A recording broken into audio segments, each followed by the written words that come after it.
আজকে রাসায়নিক বিক্রিয়া চ্যাপ্টার 7 এর লেকচার 2 এবং লেকচার 2 তে আমরা যে টপিকগুলো নিয়ে আলোচনা করব তার মধ্যে প্রথমটা হচ্ছে একমুখী বিক্রিয়া কাকে বলে, সেকেন্ড হলো উভমুখী বিক্রিয়া কাকে বলে, এবং উভমুখী বিক্রিয়ার যে দুইটা অংশ আছে সম্মুখ বিক্রিয়া এবং পশ্চাৎ বিক্রিয়া। সম্মুখ বিক্রিয়া ও পশ্চাৎ বিক্রিয়া কি, বিক্রিয়ার হার কাকে বলে, উভমুখী বিক্রিয়ার সাম্যাবস্থা বলতে কি বুঝছো, উভমুখী বিক্রিয়ার সাম্যাবস্থা কি স্থির না গতিশীল অবস্থা সেটা সম্পর্কে যাব, এবং এই যে সাম্যাবস্থা উভমুখী বিক্রিয়ার সাম্যাবস্থা তার যে একটা গ্রাফ আছে সেই গ্রাফটা সম্পর্কে জানবো। তাহলে আমরা শুরু করি আলোচনা। সেটা হচ্ছে উভমুখী বিক্রিয়ার দিকের উপর ভিত্তি করে বিক্রিয়াকে যে দুইটা শ্রেণীতে ভাগ করা যায় তার মধ্যে প্রথমটা হচ্ছে একমুখী বিক্রিয়া। তাহলে একমুখী বিক্রিয়া কাকে বলে?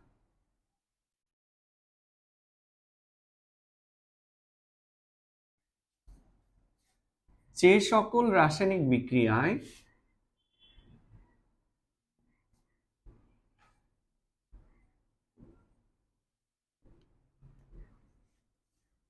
শুধুমাত্র বিক্রিয়ক থেকে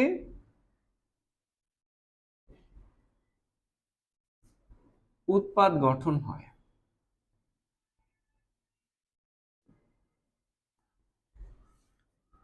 তাদেরকে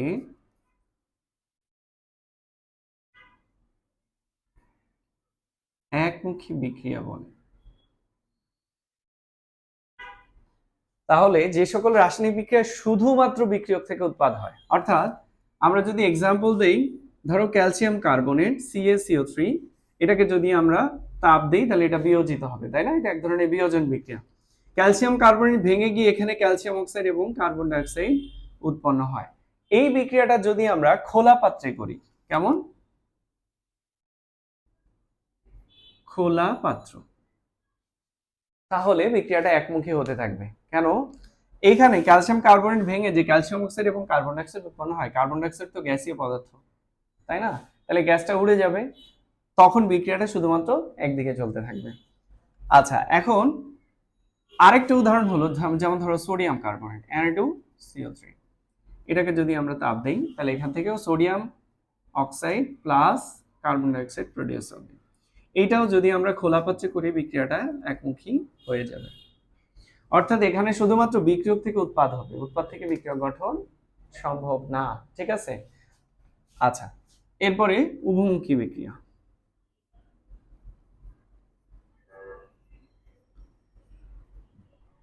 হ্যাঁ, একমুখী বিক্রিয়া কাকে বলে আমরা বললাম, যেখানে শুধুমাত্র বিক্রিয়ক থেকে উৎপাদ হয়। তাহলে উভমুখী বিক্রিয়া কোনটা? যেখানে বিক্রিয়ক থেকে উৎপাদ হবে আবার উৎপাদ থেকেও বিক্রিয়ক গঠন হবে। তাহলে আমরা লিখব যে সকল রাসায়নিক বিক্রিয়ায়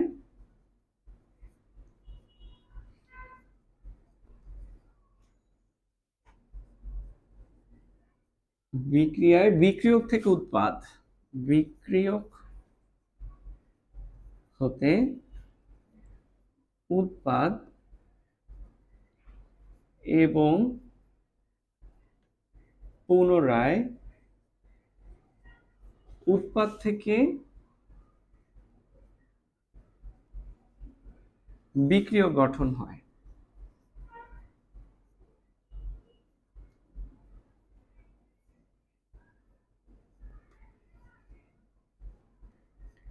তাদেরকে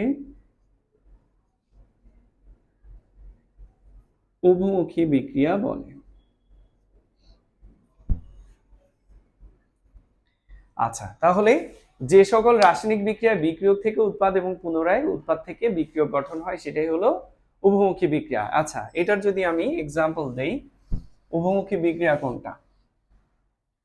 ধরো আমরা মাত্র যে বিক্রিয়াটা করলাম ক্যালসিয়াম কার্বনেটের বিয়োজন বিক্রিয়া, এই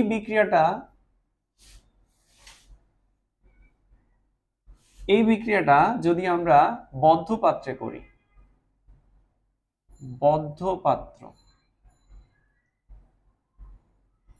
তাহলে এই বিক্রিয়াটা উভমুখী হয়ে যাবে। কেন উভমুখী হবে? কারণ হচ্ছে তুমি ক্যালসিয়াম কার্বনেটকে বিয়োজিত করে যে দুইটা উপাদান পাচ্ছ তার মধ্যে একটা কি গ্যাসীয় উপাদান, তাই না? কার্বন ডাই অক্সাইডটা কি গ্যাস। তো যদি এটা বদ্ধ পাত্রে করো তাহলে কার্বন ডাই অক্সাইডটা পাত্রের মধ্যে আটকে গেল, তখন আবার কার্বন ডাই অক্সাইড ক্যালসিয়াম অক্সাইডের সাথে বিক্রিয়া করে একইভাবে ক্যালসিয়াম কার্বনেট গঠন করবে। ক্লিয়ার? তাহলে এই বিক্রিয়াটা যদি খোলা পাত্রে করি তাহলে বিক্রিয়াটা একমুখী, আর যদি বদ্ধ পাত্রে করি তাহলে বিক্রিয়াটা তখন উভমুখী হয়ে যাবে, অর্থাৎ বিক্রিয়ক থেকে উৎপাদ হবে, আবার উৎপাদ থেকেও বিক্রিয়ক গঠন হবে। ঠিক আছে, বুঝতে পারছি? ওকে, তাহলে উভমুখী বিক্রিয়ার আমরা কয়েকটা শর্ত শিখবো, উভমুখী বিক্রিয়ার শর্ত বা বৈশিষ্ট্য।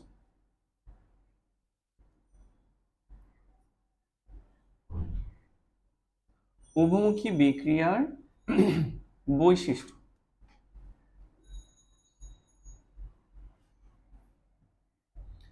উভমুখী বিক্রিয়ার বৈশিষ্ট্য হচ্ছে, প্রথমে বিক্রিয়ক থেকে উৎপাদ হয় এবং উৎপাদ থেকে বিক্রিয়ক হয়, তাই না? তাহলে বিক্রিয়ক হতে উৎপাদ ও উৎপাদ থেকে বিক্রিয়ক গঠন হয়।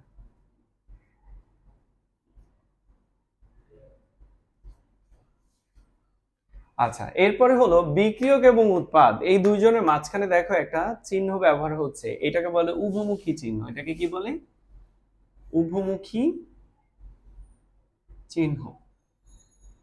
তাহলে উভমুখী বিক্রিয়ায় এরকম উভমুখী চিহ্ন ব্যবহৃত হয়, এটা তার একটা বৈশিষ্ট্য। তাহলে আমরা লিখলাম বিক্রিয়ক ও উৎপাদের মাঝে, বিক্রিয়ক ও উৎপাদের মাঝে উভমুখী চিহ্ন ব্যবহৃত হয়। আচ্ছা, উভমুখী চিহ্ন কোনটা? এইটা না, উভমুখী চিহ্ন। আচ্ছা, এরপর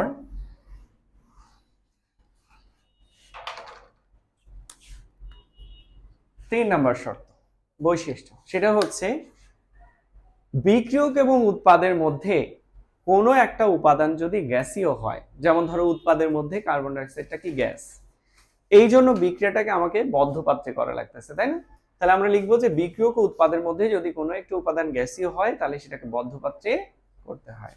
তাহলে বিক্রিয়ক উৎপাদের মধ্যে, বিক্রিয়ক ও উৎপাদের মধ্যে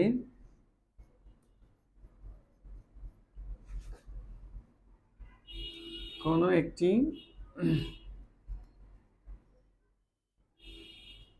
উপাদান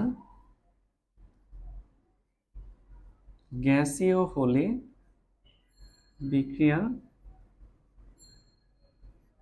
বদ্ধ পাত্রে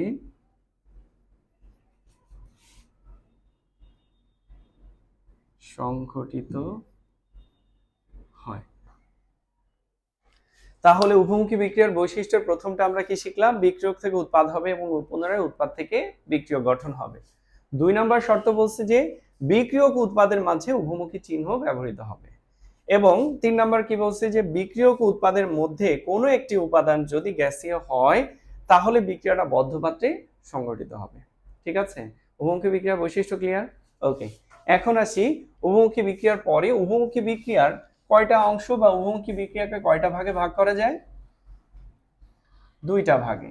নাম্বার 1 হলো এক সম্মুখমুখী, নাম্বার 2 হলো পশ্চাৎমুখী বিক্রিয়া। তো সম্মুখ বিক্রিয়া কাকে বলে যদি আমরা বলি? সম্মুখ বিক্রিয়া,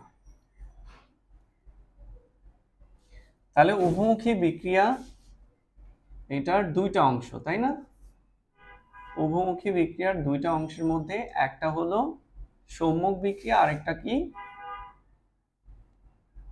পশ্চাৎ বিক্রিয়া। ঠিক তো? তাহলে সম্মুখ বিক্রিয়া কোনটা?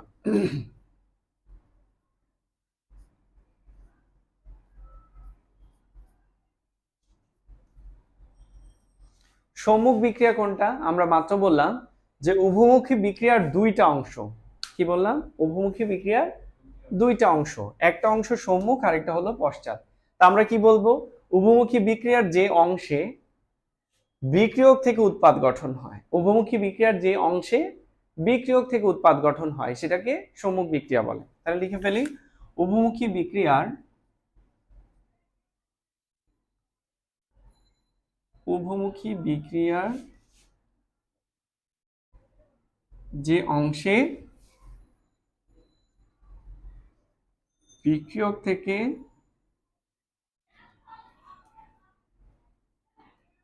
উৎপাদ গঠন হয়,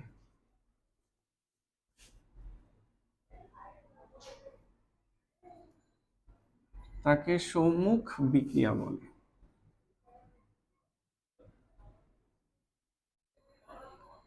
আচ্ছা, এরপরে হলো, যেমন আমরা একটা এক্সাম্পল দেখি, নাইট্রোজেন প্লাস হাইড্রোজেন বিক্রিয়া করে এখানে অ্যামোনিয়া তৈরি করছে, তাই না? দেখো এই বিক্রিয়ক এবং উৎপাদ এগুলো সবই কি গ্যাসীয় অবস্থায় না? তার মানে বিক্রিয়াটা তোমাকে কোন অবস্থায় করতে হবে, কোন পাত্রে করতে হবে? সেটা হলো বদ্ধ পাত্রে। তাহলে আমরা এখানে লিখব বদ্ধ পাত্র। হ্যাঁ, এরা সবাই হলো গ্যাসীয় অবস্থায় আছে। তাই এই যে বিক্রিয়ায় এই নাইট্রোজেন এবং হাইড্রোজেন এরা দুইজন বিক্রিয়া করে যে উৎপাদ গঠন করে, এইটা হলো সম্মুখ বিক্রিয়া। এটাই হলো সম্মুখ বিক্রিয়া। বুঝতে পেরেছ? এবার আসি, তাহলে পশ্চাৎ বিক্রিয়া কোনটা?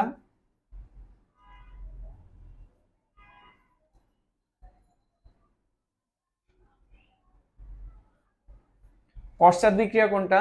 যে উভমুখী বিক্রিয়ার যে অংশে উৎপাদ থেকে বিক্রিয়া গঠন হয় সেটাকে পশ্চাৎ বিক্রিয়া বলে, তাই না? উভমুখী বিক্রিয়ার যে অংশে উৎপাদ থেকে বিক্রিয়া গঠন হয় সেটাই হলো পশ্চাৎ বিক্রিয়া। তাহলে আমরা পশ্চাৎ বিক্রিয়ার ক্ষেত্রে এইটাকে ধরবো পশ্চাৎ বিক্রিয়া।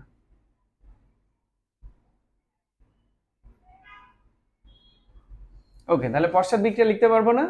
একদম হুবহু এটার উল্টা, যে উভমুখী বিক্রিয়ার যে অংশ উৎপাদ থেকে বিক্রিয়া গঠন হয় তাকে পশ্চাৎ বিক্রিয়া বলে। তাহলে উভমুখী বিক্রিয়ার দুইটা অংশ কি কি? সম্মুখ আর পশ্চাৎ বিক্রিয়া। ক্লিয়ার না? সম্মুখ বিক্রিয়া কোনটা? বিক্রিয়ক থেকে উৎপাদ গঠন হওয়া, এবং পশ্চাৎ বিক্রিয়া হচ্ছে উৎপাদ থেকে বিক্রিয়া গঠন হওয়া। ওকে, এই গেল উভমুখী বিক্রিয়ার দুইটা শ্রেণী বিন্যাস।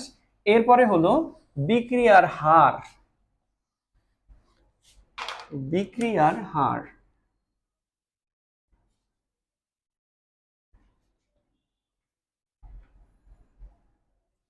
আচ্ছা বিক্রিয়ার হার বিষয়টা কি? ধরো তোমরা ফিজিক্সে যেটা পড়ো, যে ধরে নাও একটা ব্যক্তি একটা নির্দিষ্ট দিকে যাচ্ছে, ধরো এদিকে যাচ্ছে, এ 2 মিনিট পর, আফটার 2 মিনিট, এটা 100 মিটার দূরত্ব অতিক্রম করছে। ব্যক্তিটা 100 মিটার দূরত্ব অতিক্রম করছে। তাহলে 2 মিনিট পরে যদি 100 মিটার দূরত্ব অতিক্রম করে, তাহলে 1 সেকেন্ডে ওই ব্যক্তিটা কত মিটার দূরত্ব অতিক্রম করলো? এটাকে কি বলে জানো? সময়ের সাথে, সময়ের সাথে ত্বরণ বলে না এটাকে? জায়গা পরিবর্তনের হার, দূরত্ব পরিবর্তনের হার, স্থান পরিবর্তনের হার। অথবা যদি আমি বলি যেটা ধরো ব্যক্তিটা প্রথমে স্থির অবস্থায় ছিল, তার আদি বেগ 0, এবং 2 মিনিট পরে গিয়ে তার বেগ হলো 20 মিটার পার সেকেন্ড, তাহলে তার বেগ বৃদ্ধির হার কত? আচ্ছা, বেগ বৃদ্ধির হারকে কি বলে? ত্বরণ বলে না? তো ত্বরণের সূত্রে তোমরা কি লেখো? ত্বরণের সূত্রে লেখো বেগের পরিবর্তন, বেগের পরিবর্তন বাই সময়। তার মানে হার কথাটা কখন আসে? এই কথাটা বোঝানোর জন্য আমি এটা আসলাম। হার কথাটা আসে যখন তুমি সময়ের রেসপেক্টে কোনো কিছুকে পরিবর্তন চিন্তা করো। তোমার বয়স বৃদ্ধির হার কত, তাহলে তুমি সময়ের রেসপেক্টে দেখবা তোমার বয়স কত বাড়লো, মানে উচ্চতা বৃদ্ধির হার।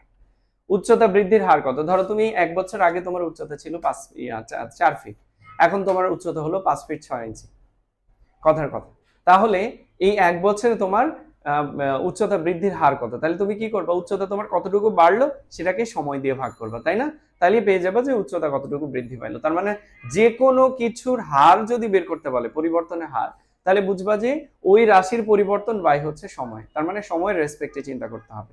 তো এখানেও তাই, বিক্রিয়ার হার যেহেতু বলছে, তার মানে সময়ের রেসপেক্টে আমাকে এটা চিন্তা করতে হবে, তাই না? সময়ের রেসপেক্টে দেখতে হবে যে বিক্রিয়া কতটুকু হচ্ছে। এখন বিক্রিয়ার হার বের করতে হলে ধরে নাও আমি একটা উদাহরণ আগে লিখি, বিক্রিয়ক আর এটা হলো উৎপাদ। আমরা জানি বিক্রিয়ক থেকে উৎপাদ গঠন হয়। বিক্রিয়ার শুরুতে আমাদের উৎপাদের পরিমাণ থাকে বেশি, তাই না? ধরে নাও বিক্রিয়ার শুরুতে আমাদের উৎপাদ আছে হলো 10 মোল, আর বিক্রিয়ক উৎপাদ তখন কত? 0, কারণ বিক্রিয়া মাত্র শুরু, এখন উৎপাদ তৈরি হয় নাই। তাহলে 2 সেকেন্ড পরে, ধরে নিলাম 2 সেকেন্ড পরে আমাদের বিক্রিয়ক হয়ে গেল 8 মোল আর উৎপাদ তখন 2 মোল, তাই না? উৎপাদ তখন 2 মোল। তাহলে আমি যদি বলি এই বিক্রিয়ার হার কত, এই বিক্রিয়াটার হার কত, তাহলে তুমি কি লিখবা? বিক্রিয়ার হার সমান ঘনমাত্রার পরিবর্তন বাই সময়ও যে টাইমের রেসপেক্টে চিন্তা করতে হবে। তো আমরা উপরে লিখব ঘনমাত্রার পরিবর্তন বাই সময়। এখন ঘনমাত্রা পরিবর্তন কত দেখো তো, 10 থেকে কত আসছে 8, তাহলে ঘনমাত্রা পরিবর্তন কত 2, তাহলে উপরে লিখবো 2। সময়ের পরিবর্তন কত 2, তার মানে নিচে লিখবো 2। তার মানে উপরে 2 মোল আর নিচে হলো সেকেন্ড, তার মানে হচ্ছে কি 1 মোল পার সেকেন্ড। তার মানে প্রতি সেকেন্ডে ঘনমাত্রার পরিবর্তন হচ্ছে 1 মোল করে। ঠিক আছে, এটাকেই বলে বিক্রিয়ার হার। তাহলে বিক্রিয়ার হারের সংজ্ঞা যদি লিখি তাহলে আমরা কি লিখবো? একক সময় নির্দিষ্ট তাপমাত্রায়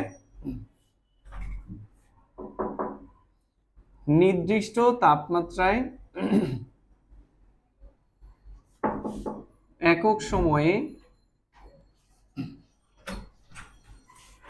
বিক্রিয়কের ঘনমাত্রা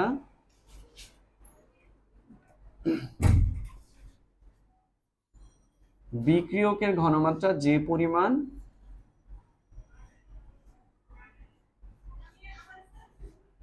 হ্রাস পায় বা উৎপাদের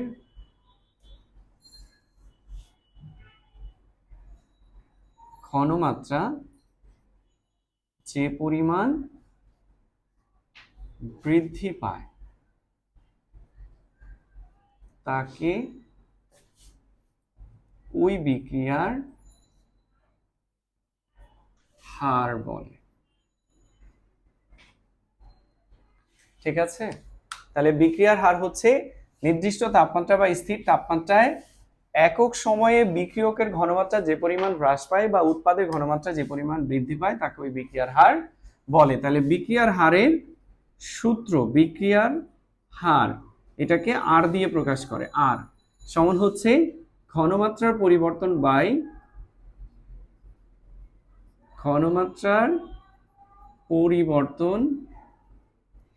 বাই সময়। ঠিক তো? আচ্ছা, এখন আসি উভমুখী বিক্রিয়ার কয়টা অংশ?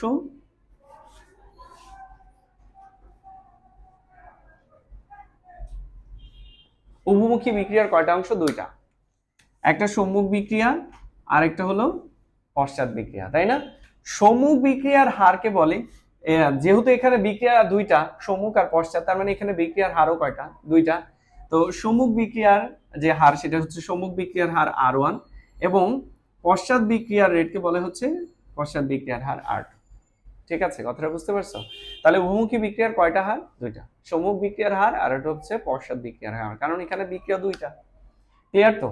ওকে, এখন আসি উভমুখী বিক্রিয়ার সাম্যাবস্থা বলতে কি বোঝে, এই কথাটা আমরা একটু এক্সপ্লেইন করব যে উভমুখী বিক্রিয়ার সাম্যাবস্থাটা কি।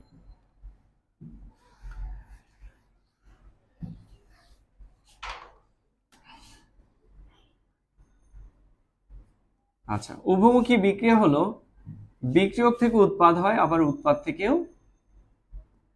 বিক্রিয়ক হতে পারে, তাই না? ওকে, ধরে নাও বিক্রিয়ার শুরুতে আমাদের এখানে বিক্রিয়ক আছে 10 মোল, উৎপাদ হলো 0।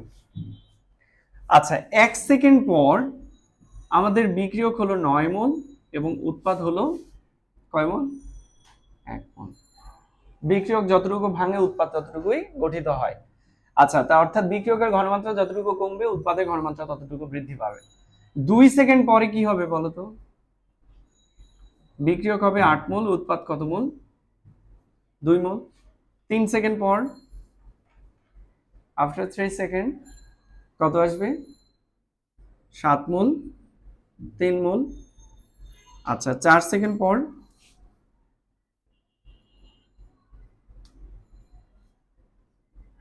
বলো 4 সেকেন্ড পরে কি আসবে? এটা 6 মোল, 4 মোল। 5 সেকেন্ড পরেরটা বলো,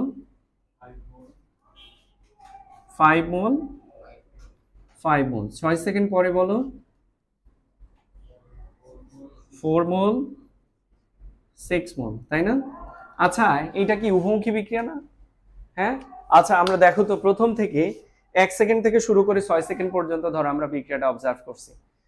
দেখো তো এই বিক্রিয়ার শুরু থেকে 6 সেকেন্ড পর্যন্ত কোথাও কি উৎপাদ থেকে বিক্রিয়ক হয়েছে না? শুরু থেকে শেষ পর্যন্ত আমরা বিক্রিয়ক থেকে উৎপাদ দেখতেছি, তাই না?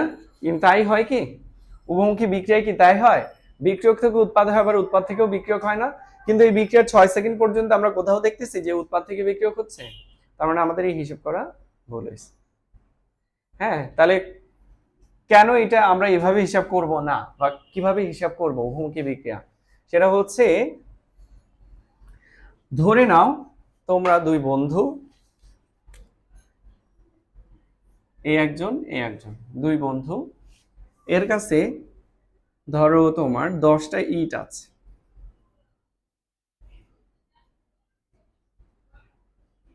হ্যাঁ, 10টা ইট আছে।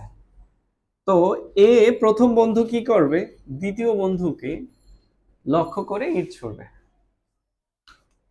তো যেহেতু এর কাছে 10টা ইট আছে আর এর কাছে কোনো ইট নাই, জিরো, ওর কাছে কোনো ইট নাই, মানে ও যে জায়গায় আছে ওখানে কোনো ইট নাই আশেপাশে। আর দুইজনের মধ্যে মনে করো যে ভালো যুদ্ধ বাড়ছে, তাই এ হচ্ছে তোমার দ্বিতীয় বন্ধুকে ইট ছুড়বে। এখন প্রথম বন্ধু যখন দ্বিতীয় বন্ধুকে ইট ছুড়বে, একটু ভালো করে খেয়াল করে দেখবা, এর কাছে 10টা ইট না, আর এর কাছে একটা ইটও নাই। তার মানে এর কাছে সাহস ঠিক অনেক বেশি, এর সাহসটা সব থেকে বেশি না, এবং এর ইট মারার স্পিডটাও বেশি হবে। এ সেকেন্ডে 2টা করে পারে না যে 2টা করে ইট মারবে, চেষ্টা করবে কি সেকেন্ডে 2টা করে ইট মারার, যেন কোনো একটা ওর গায়ে লেগে যায়, তাই না? আচ্ছা ধরে নাও 1 সেকেন্ডে ও একটা ইট এই দ্বিতীয় বন্ধুকে মারছে। এ কি করছে, এই একটা ইটই সংগ্রহ করে রেখে দিচ্ছে। আফটার 2 সেকেন্ড, 2 সেকেন্ডে ধরো আরো একটা ইট মারছে, তাহলে ওর কাছে ইটের সংখ্যা কয়টা, 8টা, এর কাছে কয়টা, 2টা। তার মানে এর কাছে কিন্তু ইটের সংখ্যা বাড়তেছে, তার মানে এরও এখন সাহস বাড়তেছে। তো ধরে নাও 3 সেকেন্ড পরে গিয়ে যখন ওর কাছে ইটের সংখ্যা 7টা, তখন ওর কাছে কয়টা, 3টা। তাহলে এ যদি 2টা ইট মারে, এর একটা ইট মারার অ্যাবিলিটি আসছে না এখন? তার মানে এ কিন্তু এখন এইম শুরু করছে যে এইবার কিন্তু আমি তোমাকে মারবো। ধরো মারবে না, কিন্তু ও ভয় দেখাবে, কারণ ওর কাছে এখন ইট আছে। এবার 4 সেকেন্ড পরে গিয়ে ধরো এর কাছে 6টা ইট আর এর কাছে কয়টা, 4টা, তাই না? প্রথম দিকে এর কাছে ইটের সংখ্যা বেশি ছিল বলে এর সাহস বেশি ছিল, এ বেশি বেশি ইট মারছে, কিন্তু এরও তো আস্তে আস্তে ইটের সংখ্যা বাড়তেছে, তার মানে এও এখন কি করবে, একে ইট মারবে। যখন 6 আর 4 এই অবস্থানে আসবে, একটু খেয়াল করে দেখো, তখন দুইজনের কাছে ইটের সংখ্যা প্রায় সমান, প্রায় সমান। তো তখন দ্বিতীয় বন্ধু কি বলবে, যে যদি তুমি আমাকে একটা ইট মারছো, তাহলে কিন্তু আমি তোমাকে একটা ইট ফেরত দিব, আমিও তোমাকে মারবো। তখন ওই যে একটা প্রবাদ আছে না, ইংলিশ প্রবাদ, টিট ফর ট্যাট, তখন এর মুখে কিন্তু ওই প্রবাদ চলে আসবে, যে টিট ফর ট্যাট, ইট মারলে কিন্তু তোমাকে পাটকেল খেতে হবে। তার মানে তুমি কিন্তু আর সাহস করো না আমাকে ইট মারার, বুঝতে পারছো? তো ধরে নাও কোনো কারণে এই একটা ইট ওকে মেরেই দিল, একটা ইট মেরেই দিল। তো ও কি বলছে, যে তুমি যদি আমাকে একটা ইট মারো, আমি তোমাকে কিন্তু একটা ইট মারবো। তখন ওর সাথে সাথে ওকে আবার একটা ইট ফেরত দিবে, বুঝতে পারছো? ধরে নাও এ যদি 1 সেকেন্ডে একটা ইট মারে, এও 1 সেকেন্ডে একটা ইট ওকে ফেরত দিবে। তাহলে দেখো তো এই পাশে, এই পাশে এবং এই পাশে কোনোদিন ইটের সংখ্যা সমান হওয়া পসিবল? কোনোদিন হবে? কোনোদিন হবে না। এইখানে সবসময় 6, এখানে সবসময় 4। কারণ কি, এই দুজন তো একই সাথে ইট মারতেছে, এ যখন মারতেছে এও তখন মারতেছে, তার মানে এই ইটগুলো সব সাথে সাথে গিয়ে এখানে 6টা, এখানে 4টা হয়ে যাবে, তাই না? এ যখন ইট মারলো এর কাছে 5 হয়ে গেল, এ যখন ইট মারলো ওর কাছে 3 হয়ে গেল, এই যখন ইটগুলো আবার নিয়ে ফেলছে তখন এর 6, এর 4। তার মানে এই অবস্থায় আসার পরে দুইজনেরই ইট মারার হার দেখো সেম। কিভাবে, ওর ইট মারার হার, প্রথম বন্ধুর ইট মারার হার যদি আমি R1 ধরি, তাহলে ও কয়টা ইট মারতেছে, একটা ইট, কয় সেকেন্ডে, 1 সেকেন্ডে, তাহলে ওর ইট মারার হার কত, 1t পার সেকেন্ড, একটা পার সেকেন্ড, প্রতি সেকেন্ডে একটা মারতেছে। এবার এই যে দ্বিতীয় বন্ধুও কিন্তু দেখো R2, ওরও ইট মারার হার কত, 1t পার সেকেন্ড। তার মানে এই অবস্থায় দুইজনের ইট মারার হার সমান, কিন্তু দুইজনের ইটের সংখ্যা কি সমান না। তাই এই অবস্থাটা যে অবস্থায় দুইজনের ইট মারার হার সমান সেই অবস্থাটাকে বলে হচ্ছে তাদের মধ্যে একটা ব্যালেন্স বা সাম্যাবস্থা, এটাকে বলে ইকুইলিব্রিয়াম স্টেট। কি বলে? সাম্যাবস্থা বলে, ইকুইলিব্রিয়াম স্টেট বলে। ঠিক আছে, বুঝতে পারছো? তো এই বিক্রিয়াতেও উভমুখী বিক্রিয়ার ক্ষেত্রেও ঠিক এরকম, যখন বিক্রিয়ক 6 মোল এবং উৎপাদ 4 মোল হয়ে যায়, যেহেতু এখানে উৎপাদের ঘনমাত্রা বেড়ে গেছে, তখন বিক্রিয়ক থেকে 1 মোল বিক্রিয়ক উৎপাদে পরিণত হতে যদি 1 সেকেন্ড সময় লাগে, ঠিক 1 সেকেন্ডের মধ্যে আবার 1 মোল উৎপাদ বিক্রিয়ক পদার্থে পরিণত হয়ে যায়। বুঝতে পারছো? ঠিক 1 সেকেন্ডের মধ্যে আবার 1 মোল উৎপাদ বিক্রিয়ক পদার্থে পরিণত হয়ে যায়। তাহলে এই দুইটা এই জায়গায় আসার পরে এই যে সম্মুখ বিক্রিয়া এবং পশ্চাৎ বিক্রিয়ার হার, আমি যদি R1 বলি, তাহলে R1 সমান হচ্ছে 1 মোল পার সেকেন্ড, 1 মোল পার 1 সেকেন্ড। এই দেখো বিক্রিয়ার হার হচ্ছে 1 মোল পার সেকেন্ড। এটা হলো সম্মুখ বিক্রিয়ার হার। এবং পশ্চাৎ বিক্রিয়ার হারের কথা যদি বলি, তাহলে পশ্চাৎ বিক্রিয়ার হারের ক্ষেত্রে আমরা কি লিখবো? 1 মোল বাই 1 সেকেন্ড, ঘনমাত্রা পরিবর্তন 1, সময় হলো 1 সেকেন্ড, তার মানে হচ্ছে 1 মোল পার সেকেন্ড। তার মানে এখানে আসার পরে এই দুইটা বিক্রিয়ার হার সমান হয়ে যায়, অর্থাৎ R1 সমান R2 হয়। এইটাকে বলে উভমুখী বিক্রিয়ার সাম্যাবস্থা। ঠিক আছে, তাহলে উভমুখী বিক্রিয়ার সাম্যাবস্থা কাকে বলে? যে অবস্থায় সম্মুখ বিক্রিয়ার হার ও পশ্চাৎ বিক্রিয়ার হার সমান হয়। কি বললাম? যে অবস্থায় সম্মুখ বিক্রিয়ার হার ও পশ্চাৎ বিক্রিয়ার হার সমান হয় সেই অবস্থাকে উভমুখী বিক্রিয়ার সাম্যাবস্থা বলে। কিন্তু যদি তুমি বলো যে অবস্থায় বিক্রিয়ক এবং উৎপাদের পরিমাণ সমান হয়, তাহলে কি হবে? 0 হয়ে যাবে। কেন? কারণ বিক্রিয়ক আর উৎপাদের পরিমাণ এই অবস্থায় 0 সমান হয় না। বুঝতে পারছি কথাটা? তাহলে 5 কখনোই এটা পসিবল না। ক্লিয়ার? উভমুখী বিক্রিয়ার ক্ষেত্রে এখানে ঘনমাত্রার পরিবর্তন থাকবে, দুইটা সমান হবে না, কিন্তু একটা সময় গিয়ে বিক্রিয়ার হার সেম হয়ে যাবে, অর্থাৎ বিক্রিয়ক থেকে উৎপাদ গঠনের হার এবং উৎপাদ থেকে বিক্রিয়ক গঠনের হার সমান হয়ে যাবে। তাহলে সাম্যাবস্থার সংজ্ঞাটা আমরা একটু লিখে ফেলি। সেটা হচ্ছে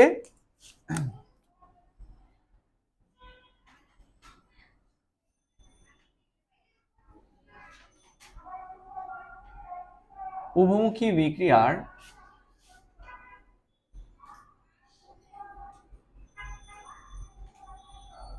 যে অবস্থায়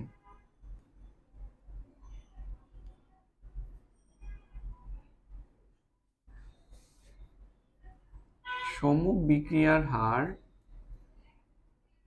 ও পশ্চাৎ বিক্রিয়ার হার সমান হয়, সে অবস্থাকে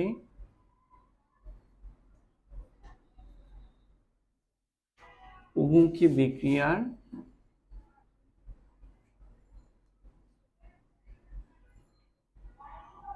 সাম্যাবস্থা বলে। ঠিক আছে, সাম্যাবস্থার গ্রাফটা দিয়ে আমরা লেকচার 1 শেষ করে দিচ্ছি। আচ্ছা, উভমুখী বিক্রিয়ার সাম্যাবস্থার গ্রাফ দেখো, এটা হলো ঘনমাত্রার গ্রাফ আর এটা হলো সময়ের গ্রাফ। ধরে নাও আমরা x অক্ষ বরাবর সময় এবং y অক্ষ বরাবর ঘনমাত্রা ধরলাম। তো বিক্রিয়ার শুরুতে হচ্ছে আমরা জানি উৎপাদের ঘনমাত্রা 0 আর বিক্রিয়কের ঘনমাত্রা বেশি থাকে, তাই না? তো সময়ের সাথে বিক্রিয়কের ঘনমাত্রা কমতে থাকে আর উৎপাদের ঘনমাত্রা সময়ের সাথে বৃদ্ধি পেতে থাকে, তাই না? এই বিক্রিয়কের ঘনমাত্রা কমে যাওয়া এটাকে বলে সম্মুখ বিক্রিয়ার হার R1, আর এটা হলো পশ্চাৎ বিক্রিয়ার হার R2। একটা সময় গিয়ে দুইটা বিক্রিয়ার হার সমান হয়, সেটাকে বলে সাম্যাবস্থা। এটাই হলো সাম্যাবস্থা।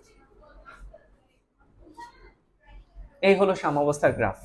তাহলে আমরা সাম্যাবস্থা পর্যন্ত লেকচার 1 শেষ করলাম। ইনশাআল্লাহ নেক্সট ভিডিওগুলোতে আমরা বাকি কথাগুলো নিয়ে আলোচনা করব, অর্থাৎ লেকচার 2তে আমরা এই সাম্যাবস্থার উপর গতিশীল সাম্যাবস্থা কেন গতিশীল, সাম্যাবস্থার গ্রাফ তো আমরা এঁকে ফেললাম, গতিশীল কেন, এবং এই সাম্যাবস্থার উপর লাসাদি নীতির প্রভাব নিয়ে আলোচনা করব। তো আজকে পর্যন্তই, আল্লাহ হাফেজ।